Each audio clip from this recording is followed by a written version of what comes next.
Hi, welcome to the free work at home writing training video series.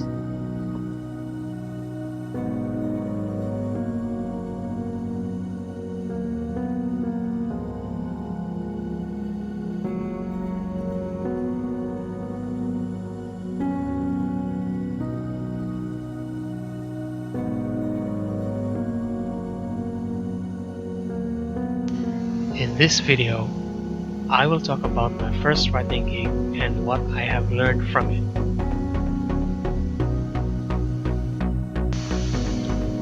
I started as a freelance writer around 2014. At that time, I was working as a mechanical technician at a cement plant near our area.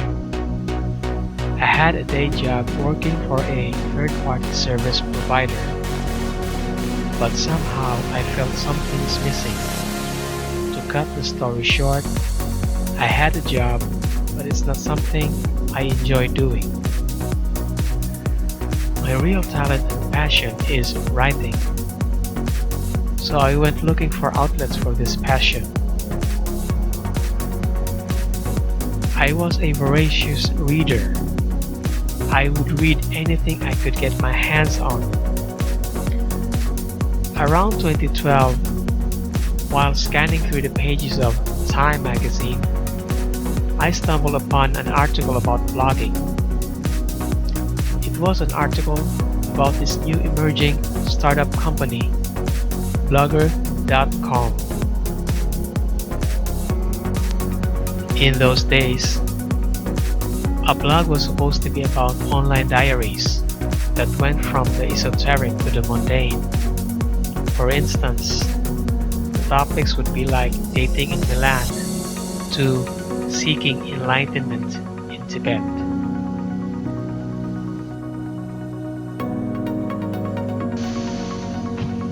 But since I had a day job and we had no computer and internet, my info about blogging was limited.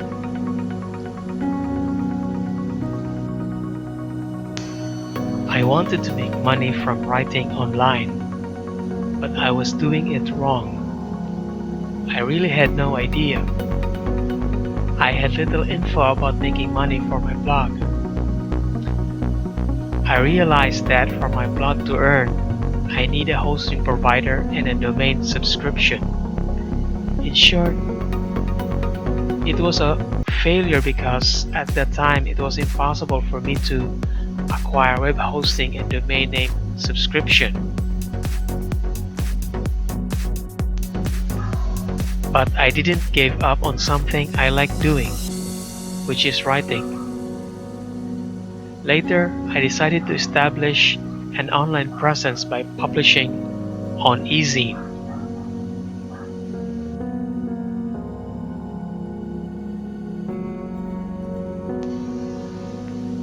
Moving forward, I discovered that there are writing platforms where you don't need to set up your own blog to make money. All you need is to sign up on these websites and create posts according to your niche. However, earning money through these websites is not easy. There are guidelines. And one more thing, these websites have a payment system called revenue sharing. As I said, there are requirements that your post should meet until you will get paid. Again, I never had any success with these websites. I continued looking for outlets on the web, and it was around 2013 when I discovered Bublues.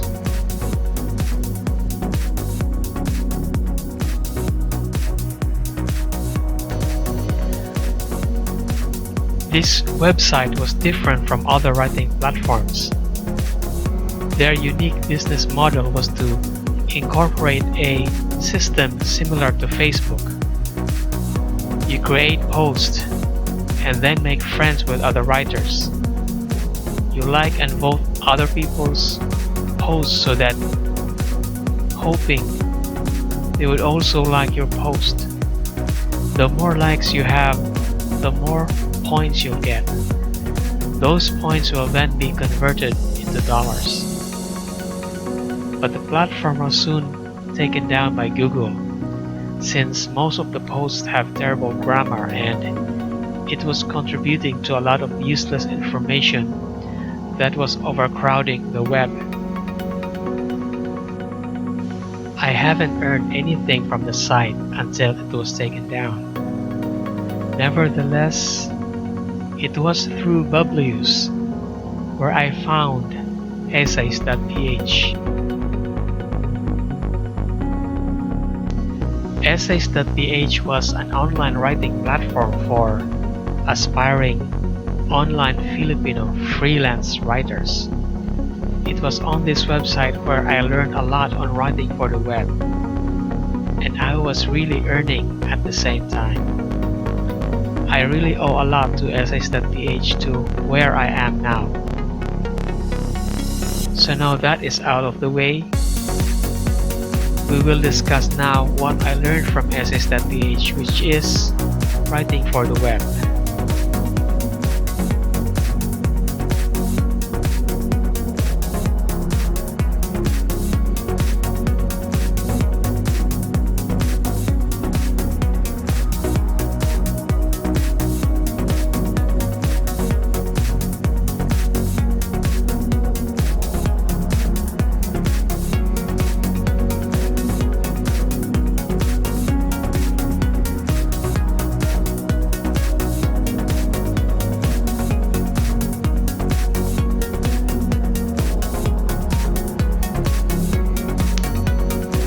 Writing for the web is really not that much different from writing for print.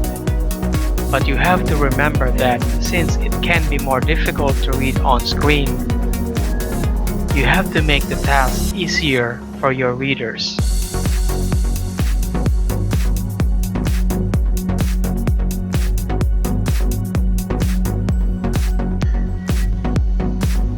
So how do you write content that is easy to read?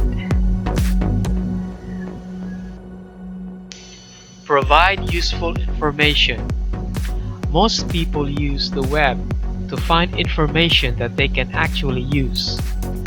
Unless your site is for entertainment purposes, make sure that your readers will find your information useful.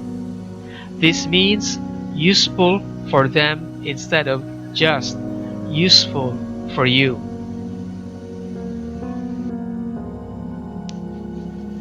The more specific, the more useful. General overview information is fine and can be extremely helpful. But when you want people to act on the information you provide them, don't just give them a hint. Give them all the information they require in order to act on it, right then and there.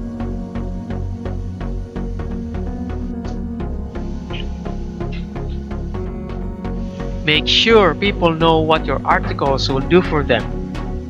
Yes, this seems obvious, but you can visit thousands of pages where you have to search for the main point of what you're reading. If someone can figure out the purpose of your article immediately, chances are they'll go someplace else. It's best to do this at the top of the page or the introduction so the people can see what they'll get from you without scrolling. People will scroll, but only if they think there's something of interest to them on your page.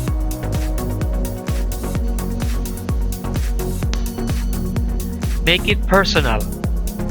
There's a personal aspect to web-based content that doesn't apply to printed material. People see this content on the same screen they see on their own work, so they tend to feel that the content is even more personal and directed just at them. Write conversationally. To make it more personal, your tone and writing style should be more casual, more conversational. Not only is this friendlier, but it's also easier to read. Feel free to address the reader with the pronoun you. Once you condition yourself that you're actually talking to a specific audience in your articles, you'll also find it much easier to think of something substantial to say.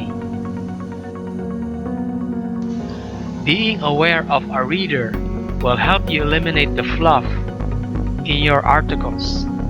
You want to be accessible to your readers without looking like you don't really know what you're talking about.